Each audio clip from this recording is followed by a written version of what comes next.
Super exciting day today. It's April 2nd. For many of us, it's just another day. For me, it's the first day of baseball season. Yankees are back in business, baby. Huge Yankees fan. It's my passion. I've been following the Yankees for more than 20 years now. I don't know why I fell in love with this team and with that sport, because I'm sure you know that in Europe, in Israel specifically, baseball is really not a thing, and it's not a common sport here. It's a soccer continent. But I don't know how I just fell in love. I visited New York 20-something years ago, fell in love with the Yankees and with baseball. I think it's the greatest sport in the world. I'll do a special video on baseball and business and how closely related they are, and there's so many lessons you can learn. But let's celebrate the Yankees. And it always reminds me, because there is a message here hidden somewhere. There is a message. It always reminds me of the beautiful book The Old Man and the Sea by Hemingway. Hemingway was a huge baseball fan and a Yankees fan. Clever man, because if you love baseball, you gotta love the Yankees. I mean, you just have to. Who are you gonna like, the Red Sox? Oh my God, please no. So beautiful quote there between the fisherman and the young boy that he's mentoring. And the young boy says, obviously they're talking about the Yankees, and the old man says the Yankees never lose. We'll talk about that in a second. And then the young man said, but I'm afraid of the Indians of Cleveland. Then the old man says this beautiful sentence, have faith in the Yankees, my son. Think of the great DiMaggio. The boy is still fearsome. And he says, okay, but I also am afraid of the, I don't remember exactly the team. I think it's the Tigers of Detroit. And then the old man says, well, if you're afraid of the Indians of Cleveland and the Tigers of Detroit, very soon you'll be afraid of the White Sox of Chicago, and so on. It's a beautiful exchange that is hidden inside a baseball metaphor, but it's much bigger than this. In life, in business, you gotta have faith. You gotta support something and you gotta believe in it. And fear, which is the opposite of faith, fear is like a virus. Once you start being afraid of the Cleveland Indians, a second later you'll be afraid of the Detroit Tigers. Before you know it, you're afraid of everyone and you're just paralyzed, and you're timid in your action. You're not following through on your actions.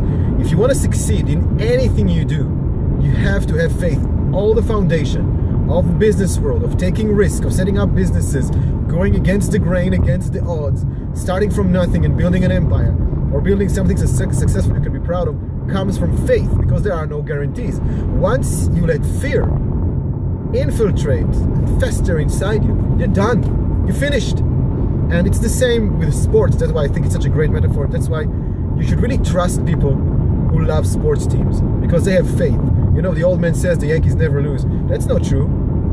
Well, while it is true that the Yankees have won 40 pennants and 27 world championships, and they are by far the best sports franchise in American sports history, they don't win every year. And they haven't won since 2009. So they do lose. And sometimes they don't even make the playoffs. But the faith of winning is what keeps fans alive. And there is no point being involved in sports, being involved in anything in life, if you don't have faith that you will win.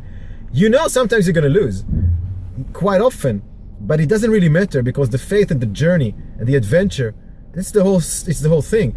Look at the Cubs, the beautiful Chicago Cubs, for 108 years. Again, 108 years. All they had to say is wait till next year. It's become a joke, right? Wait till next year. They couldn't win a world championship for 108 years, and still they had one of the biggest fandoms in American sports. Hugely beloved team, despite having no trophies to show for it for over 100 years, and then they won it all last year. And it's unbelievable. But there's no point in being involved in anything if you don't have faith you will succeed. You have to be in the mindset that you never lose. And that is an irrational mindset. It's a naive mindset. It's a winning mindset. You will never lose. And of course, when you have an adult conversation, when you look at things maturely, when you look at things rationally, you know that here and there you are going to suffer minor setbacks, bigger setbacks, losses. But it doesn't matter, as long as you still have and possess this beautiful gift that is faith in your ability, in the abilities of people around you, in your vision, in your passion. And it's exactly like being excited before opening day. In a few hours me and the Yankees are going to take on Tampa Bay Rays. I'm sorry, they changed their name. Tampa Bay Rays. And I'm going to send Masahiro Tanaka to the mound. It's going to be fun. I'm going to watch it live on MLB TV, which is what I do. 162 games every year. I don't watch them all, but I try to watch as many as I can, and it gets me excited and it gets me passionate. And yes, in a baseball season, you're going to lose quite often. Even the amazing Cubs last year, They were one of the best teams in recent memory. They lost, I think, 50 games during the regular season, maybe even a little bit more. I think around 55. So you still lose quite often, and still you have the faith. Like the old man said, have faith in the Yankees. The Yankees never lose.